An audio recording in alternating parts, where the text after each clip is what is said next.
বহু বছর ধরে চলা এক ঐতিহ্যের সাক্ষী হতে চাইলে অবশ্যই একবার টাকিতে ইছামতি নদীর বুকে দুর্গা প্রতিমার বিসর্জন দেখে আসবেন।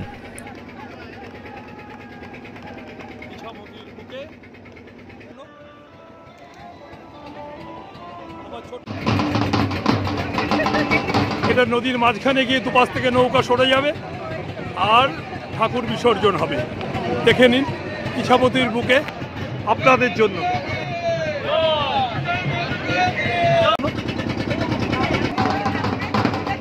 দেখুন অপূর্ব দৃশ্য ইছামতির বুকে।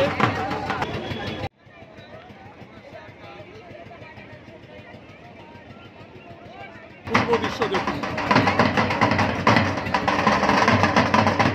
দেখুন কি অসাধারণ দৃশ্য।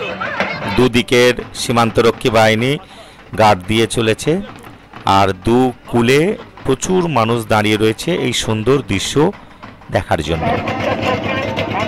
আরো একটা ঠাকুর দেখুন, পাশাপাশি ক্যামেরাম্যান বিভিন্ন চ্যানেলের তারা ঘুরে বেড়াচ্ছে। এমনি সারা বছরের সময় থেকে দুর্গাপুজোর সময় এখানে কিন্তু হোটেল ভাড়া এবং নৌকা ভাড়া যথেষ্টই বেশি থাকে। দুর্গাপুজো ছাড়াও যে কোনো সময় 1-2 দিনের ছুটি কাটানোর জন্য আপনারা টাকি আসতেই পারেন। থাকার এখানে প্রচুর জায়গা রয়েছে। একদম ইছামতি নদীর পার বরাবর অনেক কটা হোটেল এবং গেস্ট হাউস রয়েছে।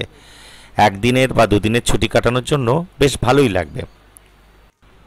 এখান থেকে একটা নৌকা ভাড়া করে আপনি মাছরাঙা দ্বীপ ঘুরে নিতে পারেন এবং ইছামতি এবং বিদ্যাধরী নদী যেখানে ভাগ হয়েছে সেই জায়গাটাও ঘুরে নিতে পারেন।